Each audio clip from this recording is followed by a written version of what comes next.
كلما رزقوا منها من ثمرة رزقا قالوا هذا الذي رزقنا من قبل وأتوا به متشابها ولهم فيها أزواج مطهرة وهم فيها خالدون۔ یہ جنت سے متعلق ہے کہ اللہ تبارک و تعالیٰ فرماتے ہیں کہ دیکھو میرے بہن بھائیو، میرے عزیزو، میرے بچوں بچیوں، دنیا آئیڈیل ہوم نہیں، دنیا آئیڈیل لائف نہیں، یہ پیپر ہو رہا ہے سب کا، کسی نہ کسی شکل میں ہم سب اللہ کو امتحان دے رہے ہیں، اور پھر ایک دن یہ پیپر چھن جائے گا۔ جیسے امتحان دیتے ہیں تو 3 گھنٹے کا ٹائم ہوتا ہے، تو جو ہی وہ ٹن ہوتا ہے تو پیپر چھین لیا جاتا ہے۔ ہماری ٹن ہے موت، موت کے ساتھ ہی ہم سے یہ زندگی کا پیپر چھین لیا جائے گا۔ جو اس پہ لکھا ہے وہ اللہ کہے گا اقرأ کتابک کفیٰ بنفسک اليوم علیک حسیبا، میرا بندہ یہ پڑھ لے پیپر اپنا، یہ سب کچھ تیرا اپنا کیا ہوا ہے اور تیرا اللہ حساب کرنا بہت جانتا ہے۔ کچھ خوش قسمت ہوں گے جن کے پیپر اچھے ہوں گے وہ جنت میں جائیں گے، کچھ بدقسمت ہوں گے جن کے پیپر برے ہوں گے وہ جہنم میں جائیں گے۔ لوگ کہتے ہیں اپنی مرضی کی زندگی گزارو اور مزے کرو، اللہ کی قسم اپنی مرضی کی یہاں کوئی بھی زندگی نہیں گزار سکتا، چاہے وہ سلیمان علیہ السلام کی حکومت کا مالک ہو، قارون کے خزانے ہوں۔ یہ دنیا کا ڈیزائن ہی ایسا ہے کہ اپنی مرضی ٹوٹتی رہے گی، ٹوٹتی رہے گی، ٹوٹتی رہے گی۔ یزید بن عبد الملک 3 بر اعظم پہ حکمران تھا، عبد الملک کا بیٹا، اس کے بعد ولید آیا اور اس کے بعد سلیمان آیا،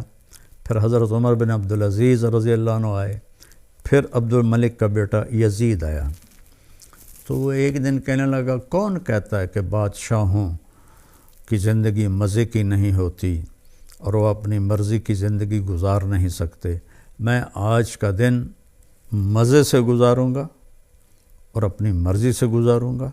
اور حکم دیا کہ محل کے دروازے سب بند کر دو اور مجھے کوئی خبر نہ سنائی جائے، حکومت کی، بغاوت کی، کسی چیز کی مجھے کوئی خبر نہ سنائی جائے۔ اور اس کی ایک باندی تھی حبابہ، وہ بہت حسین تھی، تو اس کو وہ لے کر اپنے محل میں بیٹھ گیا کہ آج کا دن میں حبابہ کے ساتھ مستی کروں گا۔ تو باتیں کرتے کرتے اس کو اپنی گود میں لٹا لیا، اور انگور پڑے تھے تو ایک دانہ اٹھاتا اور اس کے منہ میں ڈال دیتا، وہ اس کو کھا لیتی، پھر دوسرا دانہ اٹھاتا اس کے منہ میں ڈال دیتا، اس طرح کی ایک مزے کی شکل بنی۔ پھر ایک دانہ اٹھا کر اس کے منہ میں ڈالا تو اس کے حلق کے اندر جا کے پھنس گیا، تو اس کا کھانسی، سانس کھڑا، وہ دانہ نہیں نکلا، اور یہاں تک کہ وہ اس کے سامنے تڑپ تڑپ کے مر گئی، اور اس کا مرضی سے گزارنے والا دن سب سے زیادہ اس کے لیے خوفناک دن بن گیا۔ اتنا غمگین ہوا، 3 دن تک اس نے اسے دفن نہیں کرنے دیا، اس کی لاش سامنے رکھ کے بیٹھا رہا۔ تیسرے دن اس میں بدبو پڑنے لگی اور جسم گلنے لگا، تو پھر زبردستی اس کے رشتہ داروں نے، اس کے بھائی ہشام نے اسے چھین کر اس کو دفن کیا۔ تو مرضی کی زندگی یہاں نہیں، آگے ہے، جہاں یہ میں آپ کے سامنے آیت پڑھی ہے کہ وہاں موت ختم، بڑھاپا ختم، بیماری ختم، غریبی ختم، فقر ختم، غم ختم، دکھ ختم، ہر قسم نیند ختم، نیند بھی نہیں آئے گی، ہمیشہ جاگتے رہیں گے۔ تو اللہ فرما رہے ہیں کہ ان کو جب بھی کوئی پھل پیش کیا جائے گا تو وہ کہیں گے یہ تو ہم نے ابھی کھایا ہے،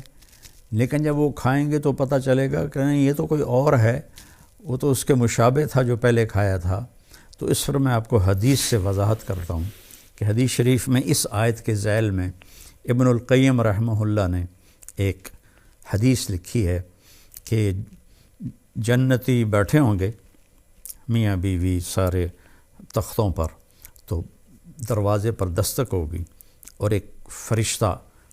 نوکر دروازہ کھولے گا تو ایک فرشتہ کھڑا ہوگا تھال لے کر، اور تھال کے اوپر ایسے کپڑا ہوگا، وہ کہے گا اپنے مالک سے اجازت دو، مجھے اللہ نے بھیجا ہے۔ تو اللہ کی طرف سے آیا ہوا بھی جنتی سے اجازت لے کے اندر داخل ہوگا۔ یہ عزت و جلال و کمال کی بات۔ یہاں تو آج بادشاہ ہوتا ہے، کل پھانسی چڑھ جاتا ہے۔ تاریخ پڑھو کیا حال ہوا لوگوں کا۔ وہ اجازت دے گا تو آ کر اس کے سامنے ایسے تھال پہ رکھے گا، کہا جی یہ اللہ نے آپ کے لیے تحفہ بھیجا ہے۔ تو جب وہ ایسے اس سے کپڑا اٹھائیں گے تو کہیں گے او بھائی یہ تو ابھی کھایا ہے، یہ تو میری جنت کا پھل ہے، یہ تو میں نے ابھی کھایا ہے۔ تو وہ فرشتہ کہے گا کہ اللہ تعالیٰ فرما رہے ہیں کہ ذرا ایک ٹکڑا اس میں سے لے کر آپ چکھیں۔ تو بیگم صاحب بھی بیٹھی ہیں، میاں صاحب بھی بیٹھے ہیں، تو وہ اس کو کاٹنے کی تو ضرورت نہیں پڑے گی،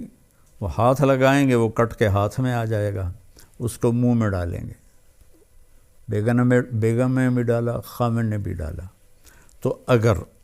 میرے نبی نے فرمایا اس کی جنت میں، یہ آگے میں مثال کے طور پر عرض کر رہا ہوں، اگر اس کی جنت میں 10 کروڑ قسم کے پھل ہیں، ویسے تو کروڑوں شروڑوں کی وہاں کوئی گنتی نہیں ہے، لامحدود ہے، مثال دے رہا ہوں، اگر اس کی جنت میں 10 کروڑ قسم کے پھل ہیں،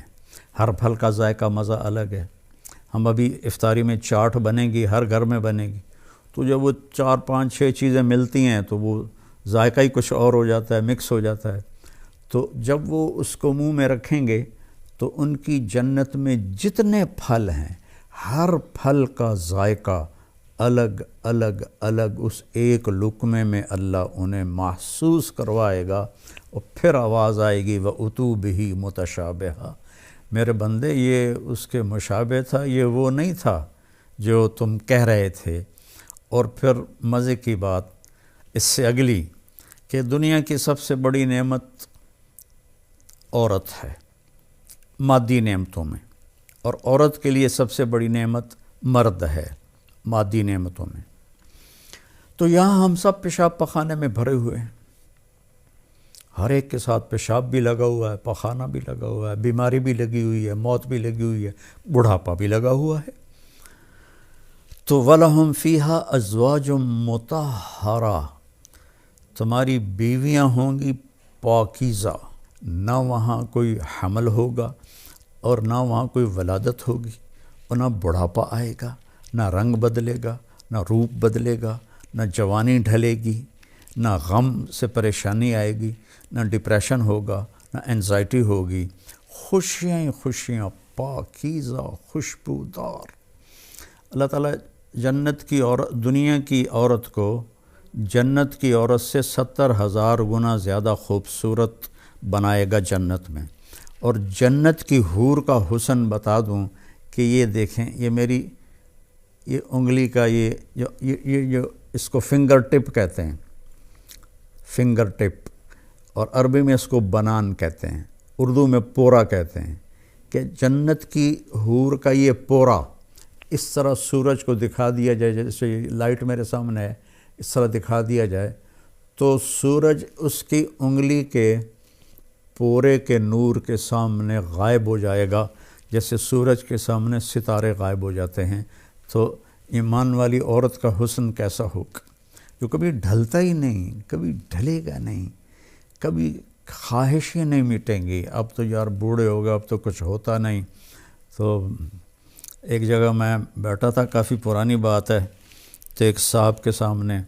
قورمہ آیا، وہ بوڑھے ضعیف تھے، تو میں پاس بیٹھا تھا، میں اس وقت کوئی 34-35 سال کا تھا، تو انہوں نے قورمہ اپنے سامنے سے ہٹا کرنا میرے سامنے رکھ دیا اور کہنے لگے لو بھائی کھاؤ، ہمارے تو کھانے کے دن بھی گئے اور نہانے کے دن بھی گئے۔ تو وہاں ایسا کبھی نہیں ہوگا،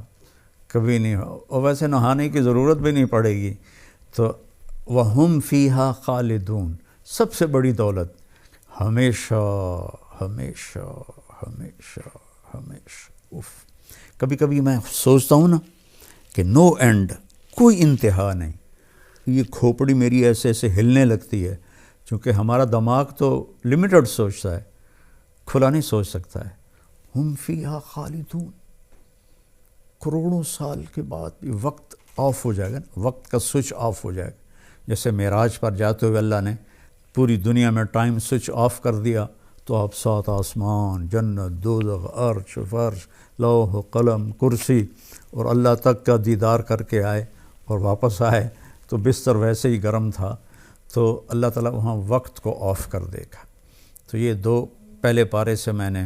آیات چنی تھیں آپ کی خدمت میں پیش کرنے کے لیے۔ میرے نبی نے فرمایا کہ اطلب الجنت جہدکم، جنت کمانے کے لیے پوری جان لگا دے، وَاہْرَبُوا مِنَ النَّارِ جَہْدَكُمْ، اور جہنم سے بچنے کے لیے پوری جان لگا دے۔ دنیا کے لیے نہیں کہا کہ پوری جان لگا دے، کہ جنت کے لیے کہا پوری جان لگا دے۔ اللہ تعالیٰ نے جب دنیا کے لیے فرمایا تو کہا فَانْتَشِرُوا فِي الْأَرْضِ، جاؤ زمین میں جاؤ میرا رزق تلاش کرو۔ نماز کے لیے فرمایا فَاسْعُوا إِلَىٰ ذِكْرِ اللَّهِ، نماز کے لیے تیزی سے آؤ، تیزی سے آؤ، بھاگ کے آؤ نماز کے لیے۔ جنت کے لیے فرمایا سارعوا إِلَىٰ مَغْفِرَةٍ مِّن رَبِّكُمْ وَجَنَّةٍ عَرْضُهَا السَّمَاوَاتُ وَالْأَرْضِ، کہ جنت کے حاصل کرنے کے لیے اور میری بخشش حاصل کرنے کے لیے ایک دوسرے سے مقابلہ کرو، اور مقابلے کی دوڑ لگاؤ، جیسے کہ ٹریک پر دوڑ لگائی جاتی۔ ایک دوڑ لگا رہے تو لوگ باغ میں، جس کو جاگنگ کہتے ہیں، کوئی آگے نکل گیا کوئی پیچھے رہ گیا، وہ اپنی چال چلتا ہے۔ یہاں اللہ کہہ رہا ہے نہیں، دوڑو، ایک دوسرے سے آگے نکلو، ایک دوسرے سے آگے نکلو۔ اور پھر جب اللہ نے کہا میری طرف آؤ تو سب سے طاقتور استعمال کیا فَفِرُّوا إِلَى اللَّهِ، سرپٹ بھاگو،